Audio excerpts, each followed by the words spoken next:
they plan to make history here this evening. What's going on, everybody? Week 4, I guess. Yep. We're here. I don't know.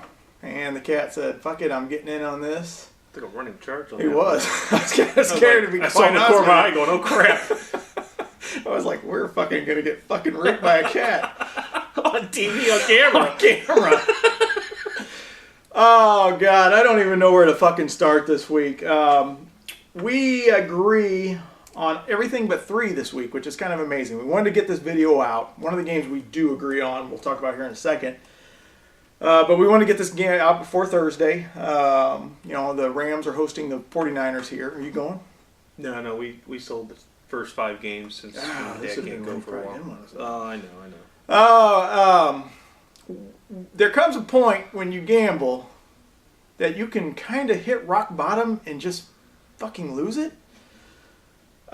This weekend, 16 games, 7 losses.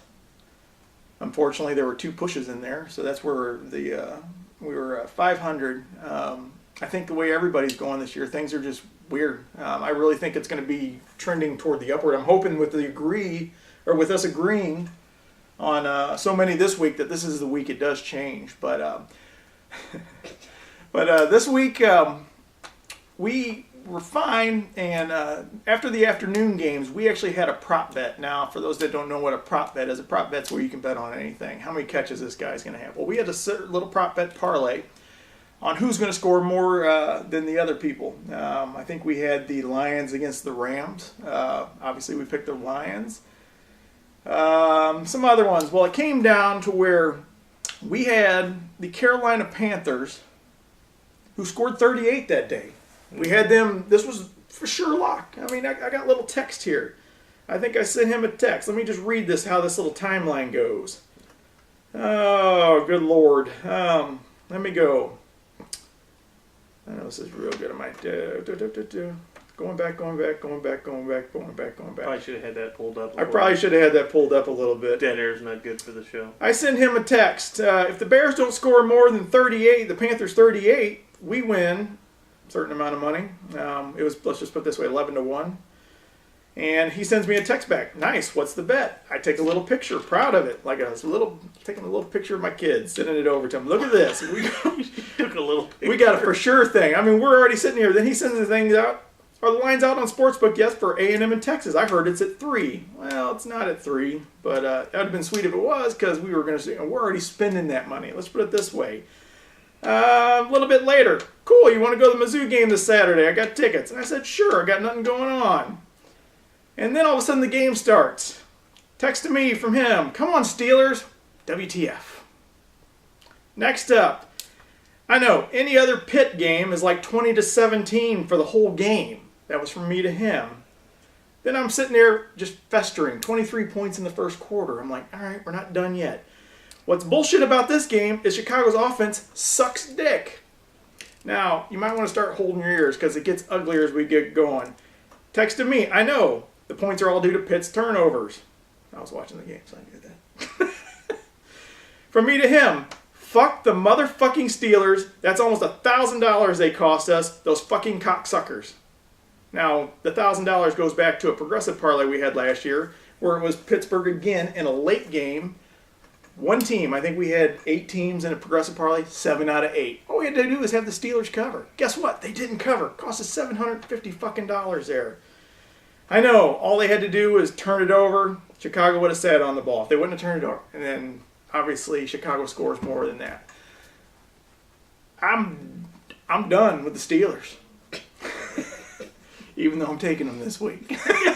Yeah, and wearing a penguin shirt. Yeah, it was just rock bottom. I mean, I was spending that money. I was going to take all that money and we were just going to go crazy this week. The Steelers are the one team that for the last 2 years have screwed us over and over again. We had the $750 progressive parlay. Later on in the year, we had another parlay where if the Steelers would have covered, it would have cost, we would have won like $200, something like that.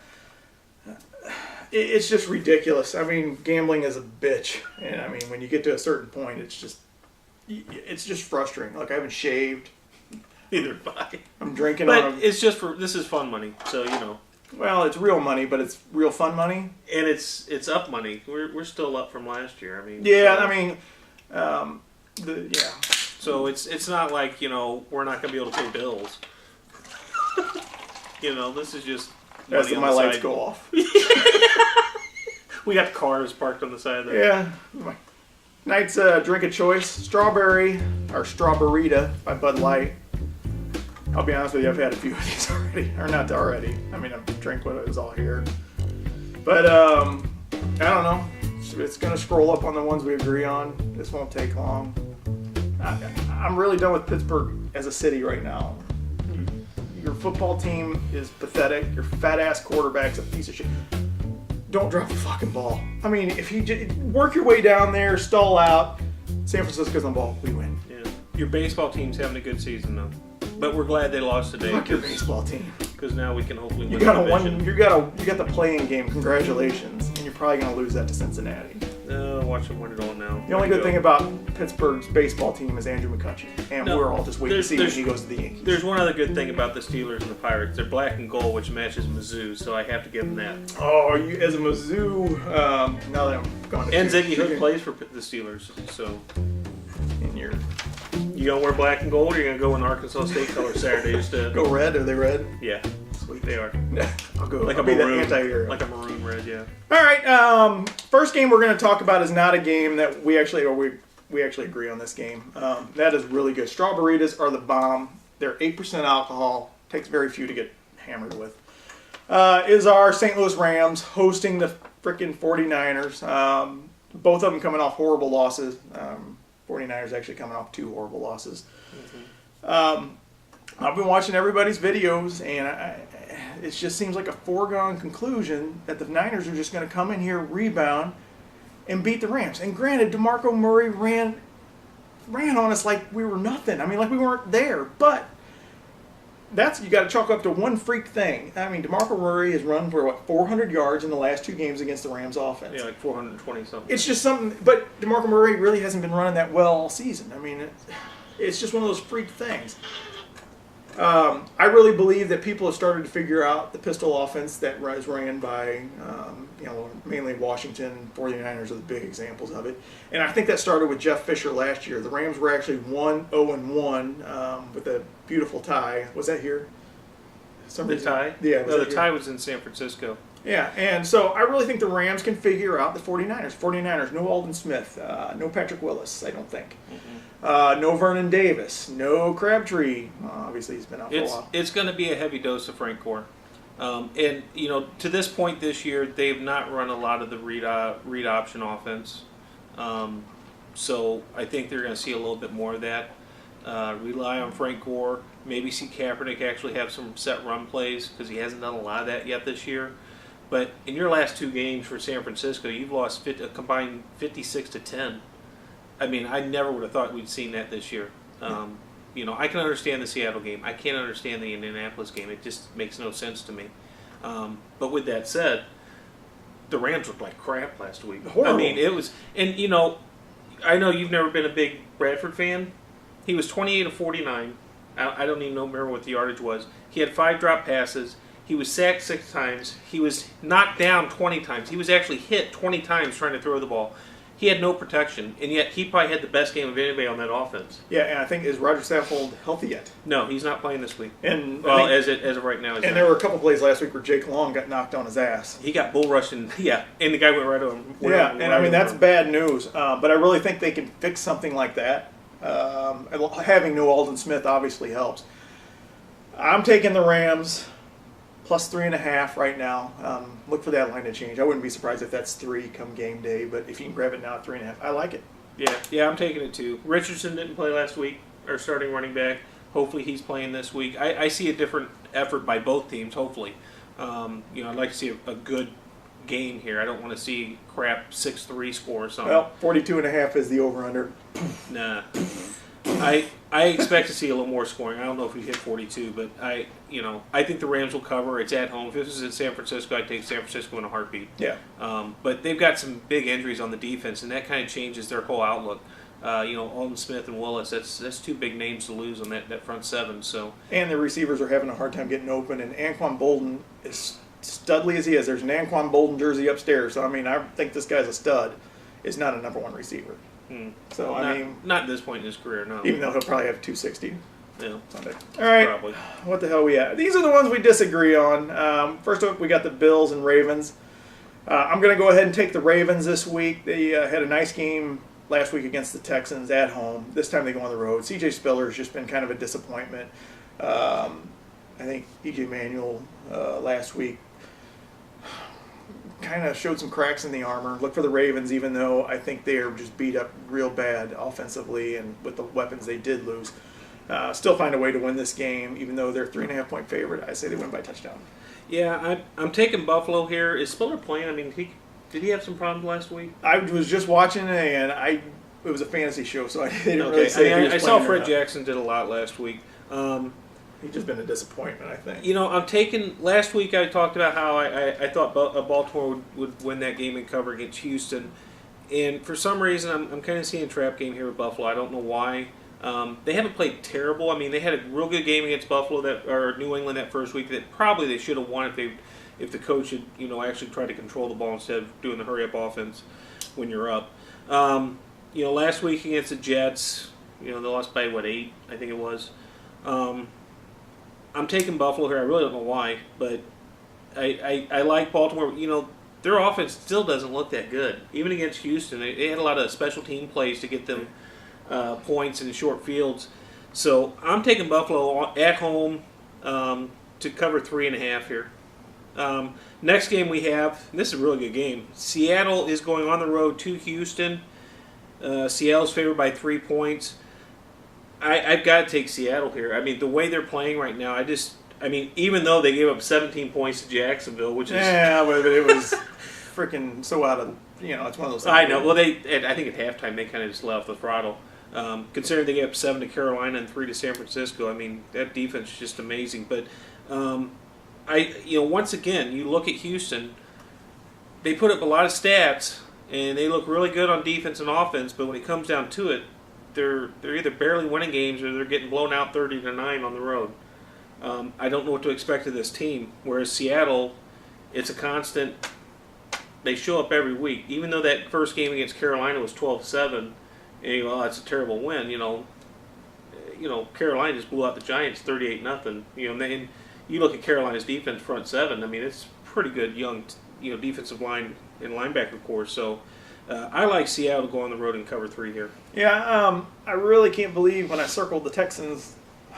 It's just there's a poker term called steaming after a bad loss. I'm steaming after last week. Even though our picks are trending upward for like the against the spread picks, it was just the crushing defeat. So I was steaming when I picked this week, and I really can't believe I picked the Texans, but. I believe this is a road game where the Texans can rebound. Look for J.J. Watt to go after, Russell Wilson. And I don't even know. Why did I pick the Texans? I just everything I am. They're underdogs at home. I just don't like that, against a fairly good team. So just go ahead and give me the Texans. Look for this to be a real close game. There's another one. It's 42.5. Take the under. And last but not least, the Broncos with another huge spread. They did not cover last week. Or no, they pushed. And it was a late push. But it was actually against a team where they knocked the quarterback silly and they were at home. But the Broncos are home this week against Chip Kelly's Oregon's college offense. It was just weird. As you watch that thing, you just feel like you're watching a college game with those Eagles uniforms and they're green. But look for this one for the Eagles to keep it within 11.5. I really think it's going to be a really high-scoring game. Right now, the over-under is 58.5. I wouldn't touch that because just in case the defense does show up for the Broncos. But I just don't see the Broncos ever pulling away. I mean, look for a lot of Shady McCoy and Michael Vick to be just scrambling all day, and they keep this close within 11.5. I saw McCoy was questionable, but I'm pretty sure he's supposed to play. I'm more concerned about Philly's defense. I mean, They gave up the second half points to Washington. They gave up 33, I think it was, to San Diego. Last week they gave up 26 to Kansas City. I see what they're giving up, and now you're going against Denver, who I think right now is playing the best offensive football in the league. Absolutely. I just don't see a lot of teams shutting down Denver at this point. I mean, if you hold them to 27, I think that would be a great game, but I don't see Philly doing that. The other thing is with Philly's offense, that first half against Washington, that week 1, yeah, they came out and it's like everyone's just watching going, oh my God, this is what a difference this team is. But since then, it's kind of come back to reality, and I think you're starting to see some teams make adjustments to the whole offensive schemes of Kelly. Obviously, they're still going to have some things up their sleeves, but I think teams are starting to adjust a little bit. And so Denver at home, I don't care who they're playing. 11.5 doesn't seem like a lot to me. I mean, I've got to go with it. So I'm taking Denver to cover at home here, 11.5. Sweet. Guess what? We did not discuss our suicide pick for the week. Oh, yeah, we didn't. Let's look at this real quick. We'll just talk out loud. All right, we cannot take Indy, and we cannot take the Ravens, and we cannot take the Seahawks. And I don't have a pen, so I'll probably forget that here in a second. Wow, this sucks. Yeah, this is a tough week. I actually did look at this a little bit easier. Obviously, I don't look for the Eagles to win in or against the Broncos. The Broncos are obviously a very good team. It's one of those that you'd like to keep.